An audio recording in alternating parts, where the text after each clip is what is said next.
Postponing or deferring your retirement both sound like they're the same thing, but the reality is each one has very specific rules and totally different results. And if you pick the wrong one, you could be costing yourself in benefits pretty significantly. So in this video, we're gonna cover the differences between the two so that you can make the right decision for your family. The best way to understand the difference between the two and how to pick which one is right for you is to go back and look at the original rules for immediate retirement. So for an immediate and unreduced FERS retirement, there's 3 milestones that will qualify you for this. The first one is being your minimum retirement age, so right around 57, plus 30 years of service.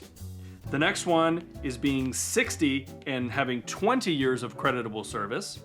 And the third is being 62 and having 5 or more creditable service years. Now, what happens if you haven't hit any of these markers? Maybe you're just shy of 20 years or you're not quite old enough. Sometimes you find yourself in this situation because maybe you just want to leave your agency. Maybe there's a job offer that you just can't pass up. That's where you have a few options, like whether to defer your retirement or postpone. But before we discuss those two, there's actually a third I want to bring into the mix, and that's your MRA plus 10 years. And it'll make sense why I'm bringing this up in just a moment. Under the MRA plus 10 rules, you have to have at least 10 years of creditable service and be your minimum retirement age. In fact, you're eligible for an immediate retirement, but because you've not met both the age and years requirement for an immediate and unreduced pension, you're gonna be subject to a 5% penalty for every year that you're under the age of 62. So for instance, if you are retiring under the MRA plus 10 rules and you're 60 years old,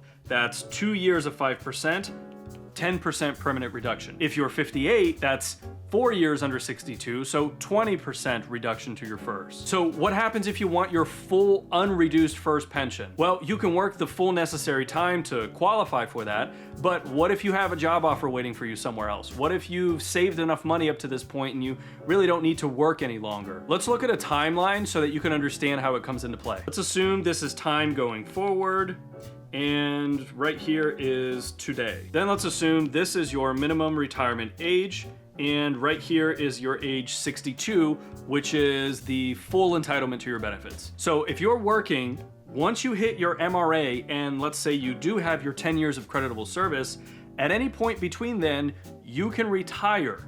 And so let's say this is 57 or 58, maybe it's your age 60, all of which you're allowed to immediately separate from your federal service and keep your benefits. But because you are under 62, that red zone is where you're gonna be penalized. And so if you don't wanna have that reduction, you can do something called postponing your FERS benefits. When do you postpone until? Well, let's look at the chart, right? You don't have the 30 years with MRA plus 30. You don't have 20 years with 60 plus 20. You do have at least 5 years though, and so that is the date in which you need to postpone till. So if you're at MRA plus 10, you can leave service but only turn on your benefits at a later age, which is 62 for you. In doing so allows you to keep your benefits and you don't have that reduction in your FERS pension because you took it too early. And so it's really nice that you have the option of leaving service but also postponing your benefits so that you don't have that reduction, because those reductions are permanent for the rest of your retirement. Now, the really important thing here is that you have to remember that you're postponing all of your benefits. So this means that you won't have health insurance or life insurance up until you restart your benefits again later at age 62. So you need to be thinking about how it is that you're gonna be covered for health insurance, whether that's through your spouse's program or whether you want to get private insurance yourself. Whatever you do, just make sure you're planning for this, as well as understanding there's a life insurance gap during that time. Now, with a deferred retirement,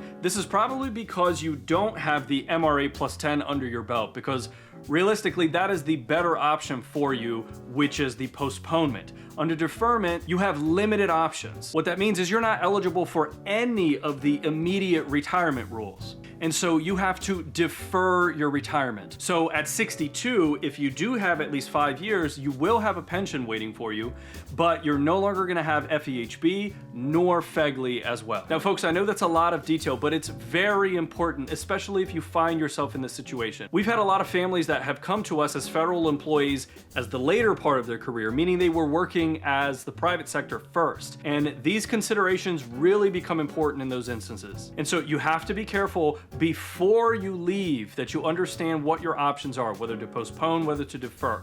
If you can postpone, because you have the MRA plus 10 rules, it's a no-brainer. That's what you're gonna want to do over deferring in most cases. So before you leave your agency, make sure you understand all of your options. So rewind and watch it again if you need to, or feel free to reach out to us with questions directly from our website. And we hope to see you on the next video, and until then, stay wise and stay wealthy.